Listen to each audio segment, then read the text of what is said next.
Hello and welcome to the Great Thinkers with Coach Janice Pocatello. And welcome, Nicole. I really appreciate that you are sharing some time with me here. I am still working on the book by James Allen, As a Man Thinketh. And let me tell you, chapter 3 hit me because it was on health and the body. So let's back up the train here just for a second, shall we? In chapter 2, which I put into two parts, there were do's and don'ts, okay, that have a lot to do with cause and effect. Do. How many of you actually went back and kind of took a look at that? And the don'ts. Let's go through some of the don'ts really quick first, okay? We had destitution and disease right at the very top of the list. Don't put myself into disease. How is that possible? Right? There are some diseases that are genetic, yes, granted, but did you know that thought has a huge part of that? Okay. He's got in here to put yourself in realizing what selfish thoughts are. Can that not also put you into disease? I often think about Bob Proctor when I think of disease. And when he was talking about the law of attraction and vibration, he said dis-ease, not disease, dis-ease. So if we have thoughts of fear, doubt, indecision, that we're feeling weak, don't you think that's going to do something to our immune system? There's going to be some things that I'm going to have to be very honest with in this chapter in going over it with you guys today. And the things that are on the do side was that I had to realize that it took courage to have those peaceful thoughts and to create better habits, not just in what I was doing, but in my habit of thought. So let's dive into it here a little bit further already, shall we? As I said in chapter 2, he highlights the powerful truth in how the body is a direct reflection of the mind in the do's and the don'ts. So just as our thoughts shape our character, as he was talking about in chapter 2, they also influence our health in where he goes in chapter 3. So he's going to emphasize in this chapter that negative, cynical, envious thoughts can weaken that body, weaken that immune system, and bring it into states of dis-ease and decay. When we command our minds to think about joyful, beautiful, loving thoughts, the body becomes clothed with youthfulness and vitality.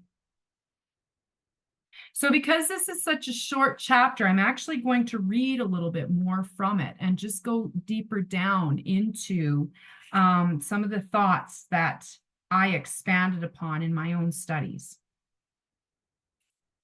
And it says here that the body is the servant of the mind. It obeys the operations of the mind, whether they be deliberately chosen or automatically expressed. Okay, he's emphasizing that profound connection between the body and the mind. Right? When he says that the body is the servant to the mind, he means that our physical self is greatly influenced by that mental state. And where we already know that the subconscious mind regulates the conscious mind, what is the conscious mind telling our subconscious mind? Are we going to believe that we are in disease and decay? Thoughts and emotions can manifest themselves physically, and that impacts our well-being. Those negative thoughts, especially the don'ts in fear, can trigger that stress response that harms the body, sometimes severely. Conversely, the positive, healthy thoughts promote that physical well-being. You can actually will yourself better. He goes on to say that disease and health, like circumstances, are rooted in thought. Sickly thoughts will express themselves through a sickly body. Thoughts of fear have been known to kill a man as speedily as a bullet. Although slower than a bullet, it will still do that, because people who live in fear of even disease itself are going to be demoralizing their body because of that anxious feeling. And that lays open the entrance to disease. Disease can't walk in if you're closed in that feeling of joy, in beauty, in youthfulness, as he states in that first paragraph. So he goes on to say how it's so important to have strong, pure, and happy thoughts. And that will build up the body in vigor and grace. Even your confidence will do that.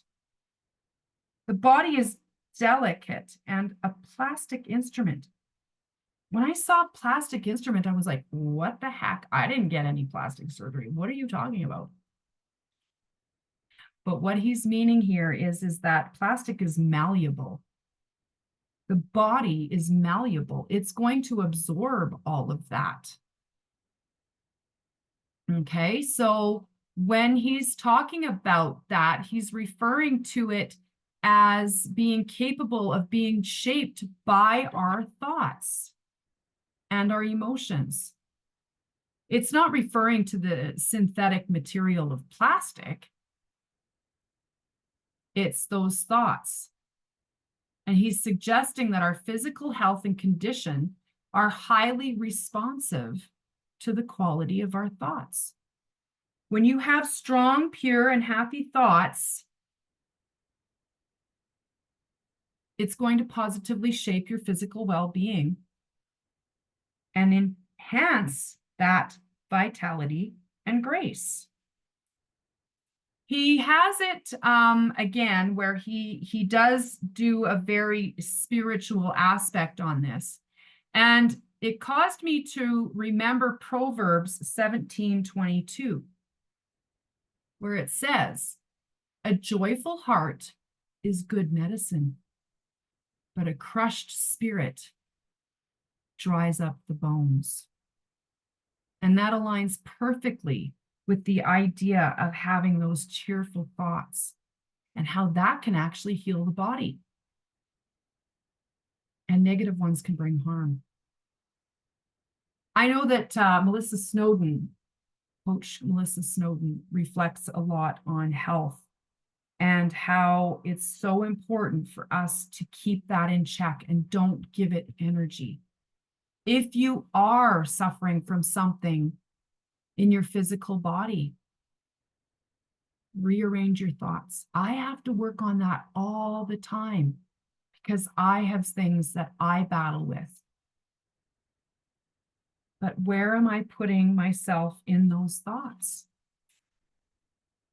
That is the cause and the effect of it.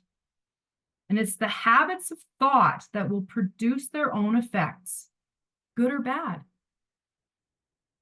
Okay? So again, in having those clean thoughts, he goes on to say here, men will continue to have impure and poisoned blood. I don't know how you guys feel about Billy Graham, but I know he actually wrote a doctorate about bad blood. And Bob Proctor brought that up as well.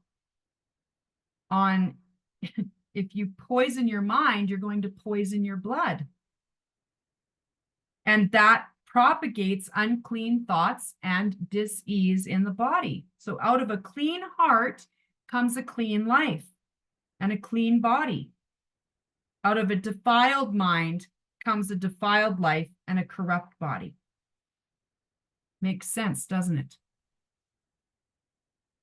Thought is the font of action, life, and manifestation. Make that fountain pure, the fountain of life, and all will be pure.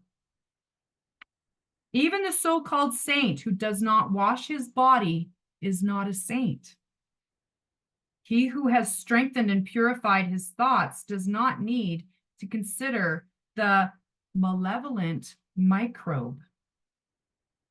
He's talking about our behaviors there, okay? So he's telling us that the connection between mental purity and physical cleanliness cannot be forgotten. Clean thoughts make clean habits. Keep your mind focused on purity and goodness, and it will naturally lead to healthy, clean behaviors. And where he uses the example of the so-called saint, he's talking about how we have to realize that when you have that true purity of the inner, it must be reflected on that outer cleanliness as well. If we're thinking about disease and stressed out and unhappy about things and everything else that goes along with that, it's going to show. We're going to be unkept. Our physical appearance is going to show it. Our environment is going to show it. Our environment is but a looking glass, remember? And it's not enough to just have those pure thoughts if they're not reflected in your actions and your habits, including that personal hygiene.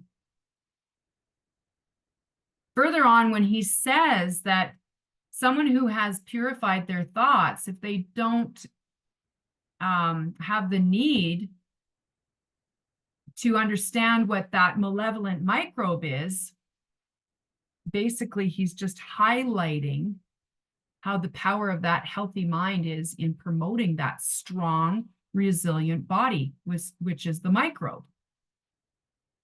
And you become less susceptible to illnesses. He's using that as a metaphor for the idea that a purified mind can lead to that healthier body, both inside and out. Okay. So he goes on to say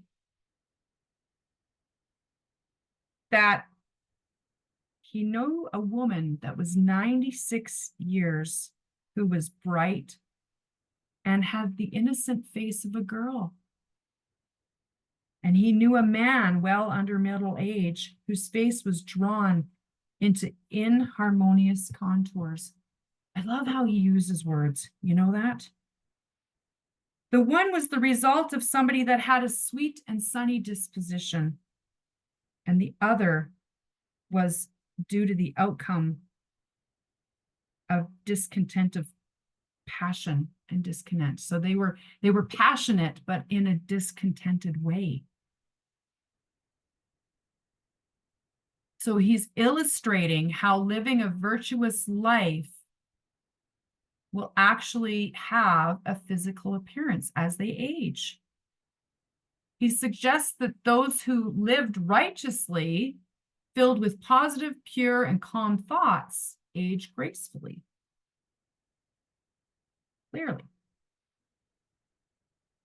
96 years old with a youthful appearance like that of an innocent girl. Their face reflected a serene and gentle character. And then he refers to it in a sunny disposition. Think about how peaceful you feel when the sun is setting. I find that there was a lot to be said too in the passage found in Philippians 4:8. And let me just expand on that a little bit here. I've got actually my concordance here that we'll refer to here in just a minute. But in Philippians 4:8, he says, finally, brothers and sisters, whatever is true, whatever is noble, whatever is right, whatever is pure, whatever is lovely, whatever is admirable, if anything is excellent or praiseworthy, think about such things. That encourages us to focus on those positive thoughts, the uplifting thoughts.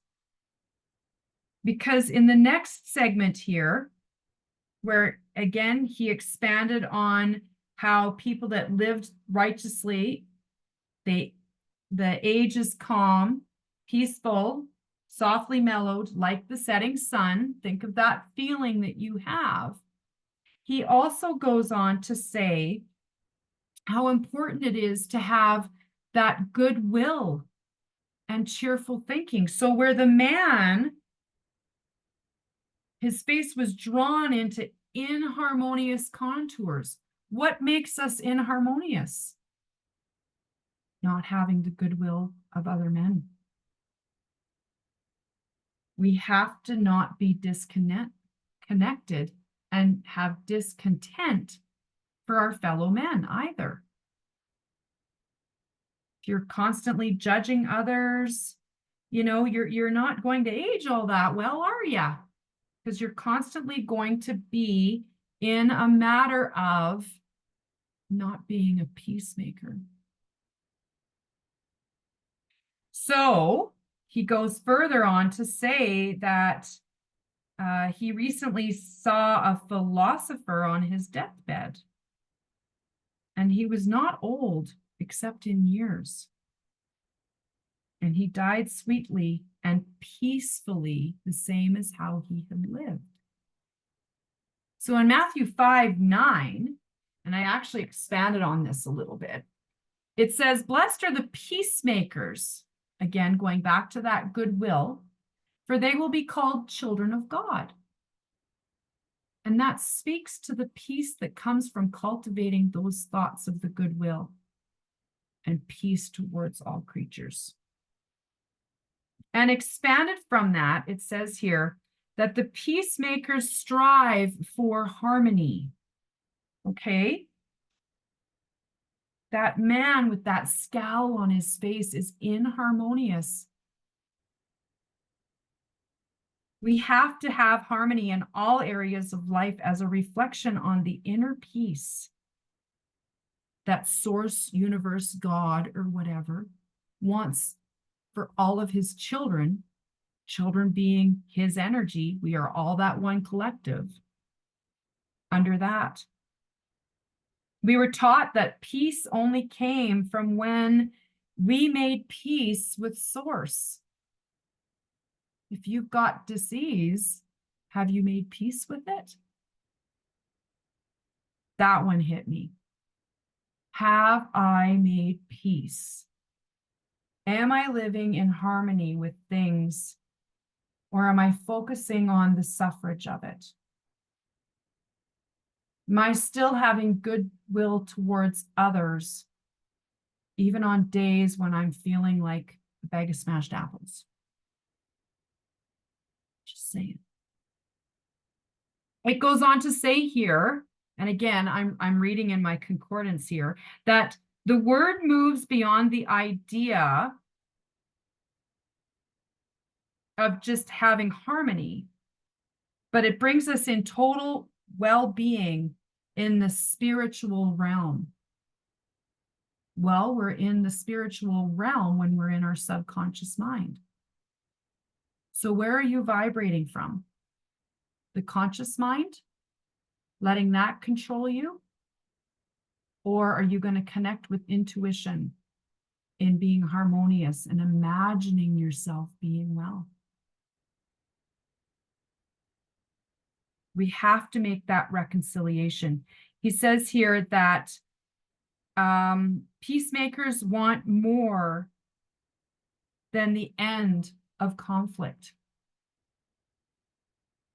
They want healing among the people. So it's more than just peace. They want to help you make yourself well again. Because you've still gone through the conflict. You've still been traumatized by something. It can activate again at any time. But where are we being healed in the knowledge that we don't have to ever have that happen to us again? Peace seeks reconciliation. And we can't be passive about that. We have to separate from our own interests to have that goodwill towards all others, despite what we might be feeling physically.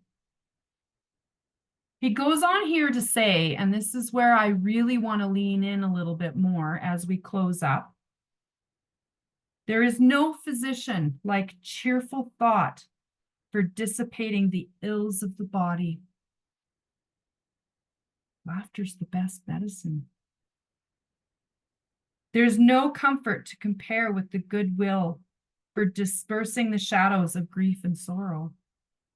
To live continually in thoughts of ill will, cynicism, suspicion, and envy is to be confined in a self-made prison hole. Is that where you want to be? In doom and gloom and woe is me? I know I sure don't.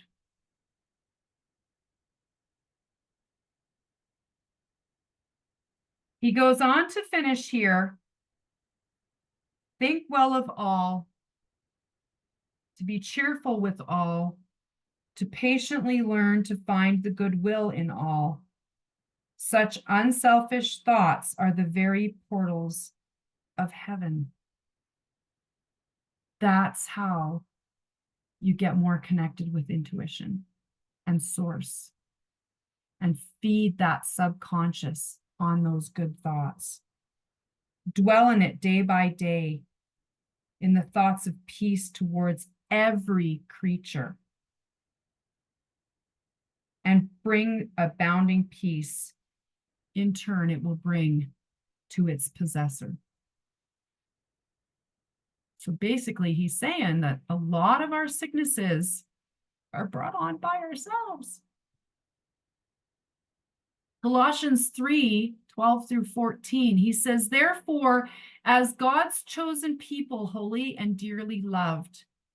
Again, he goes back to in the Bible, be clothed with compassion, kindness, humility, gentleness, and patience, and bear with each other and forgive one another. And over all these virtues, put on love, which binds us all together in perfect unity.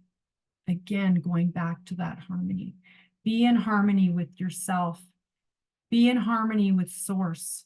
Understand that we are collective energy and focus on that goodwill. And that unselfish thought will bring you that peace and inner joy.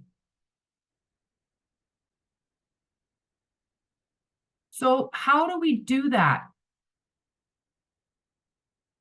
If we want to have the connection between our mental and physical health, in having that joyful heart being good medicine and not having it crushed so that our bones dry up.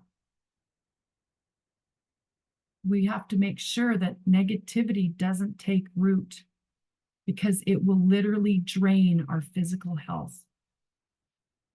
We have to focus on choosing joy and hope, and how we can allow our bodies to respond with strength and resilience.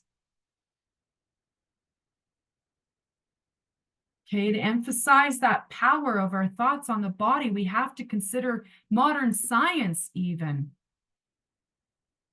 I have elevated cortisol levels. Stress is a huge thing for me, triggered by fear and anxiety. And I've seen where it's weakened my immune system and sped up the aging process.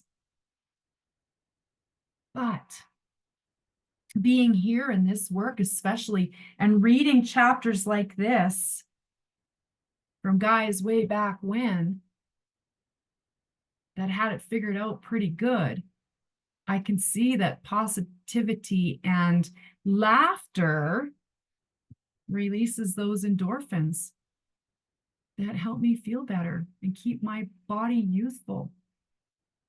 I used to be a recreational therapist in a seniors assisted home, and I used to teach laughter yoga. We would sit in our chairs and I would just start laughing. And it was just a superficial laugh that got deeper and deeper and deeper, just like a baby that starts with those belly laughs and it makes you laugh. And then pretty soon the whole room was erupting in laughter. That's what can help to promote and keep that body youthful. Like it says in Philippians 4:8. We have to be encouraged by that, in knowing that dwelling on whatever is noble, pure, and lovely is because we create that fertile ground for that health and vitality. How are we increasing our endorphins? How are we lowering those cortisol levels? Well, how do we do that? That's the question. How do we practically live out this wisdom that he is saying here? How do we move from those negative thought patterns that imprison our body and move to the more cheerful, peaceful thoughts that are going to renew us? Well, it starts with some simple daily practices that we can start applying right away. Number one, daily gratitude. I am so happy and grateful now that we've heard it. Things that you have now or things that you're anticipating in the future. Write down at least 3 things that you're grateful for. There's days when, for me, all that was that I was grateful that I opened up my eyes. That gratitude naturally shifted my energy from stress to joy. And that had a direct impact on my physical health. I have daily affirmations right here in front of me, almost the same as my vision board. And I start my day with those positive affirmations, such as, I am filled with vitality and strength. I attract health and wellness. And I repeat those thoughts, especially when my body is like, ugh, because I need to reprogram my mind to focus and make it into a daily habit that helps to shape my body.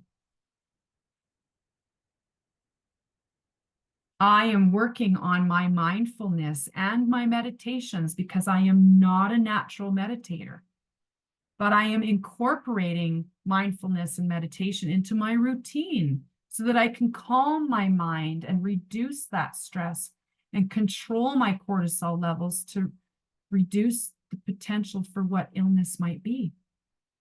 I spend at least 5 minutes every day visualizing my body is healthy, strong, and full of peace. And of course, going back to that laughter and physical activity.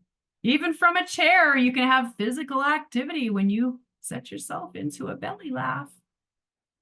Because both laughter and movement are powerful ways that are going to release that stress and create the positive endorphins in the body, whether it's going for a walk or dancing or laughter yoga. Did I say yoga? Yoga. I do that on my own. I do it with loved ones, with friends. And again, that just instills that positive mental state that much more within my physical health. So finally, as again, his last thing to say here in the last sentence was to think well of all and to be cheerful with all, to patiently learn to find the good in all. Such unselfish thoughts are the very portal to heaven. That's again where Colossians 3:12 through 14 echoes that by urging us to all clothe ourselves with that compassion, kindness, and love. Those are virtues that not only uplift others, but brings us peace and health. I'm going to close this off by also bringing you to remember Isaiah 40:31. Those who hope in the Lord will renew their strength. That's a part of meditation. That's a part of universal law on what you're focusing on. You have to have hope. You have to have faith. So it's just the same as cultivating those thoughts of peace and goodwill towards others. So take those thoughts and apply them. Choose to fill your mind with glad, unselfish, loving thoughts and open that door to a more youthful life. That's what he's saying here. It's such an impactful chapter when you have any type of health suffering. And like I told you, it really kicked me in the pants. Because sometimes I'm like, oh, poo. I wake up in the morning and my eyes are swollen shut. But yet my first thought was, I am grateful that I opened my eyes. Eventually. But you see where I'm going with that? Right? I can still have goodwill towards others, and that puts me in harmony. And we're not going to do laughter yoga. We're going to do laughter yoga. Right? So that was chapter 3 in As a Man Thinketh. Our thoughts affect our health and the body. Period. Remember those do's and those don'ts from chapter 2. What are you doing? What are you doing? Move that body in synchronicity with that mind. Take that energy along with you and have a blessed rest of your day.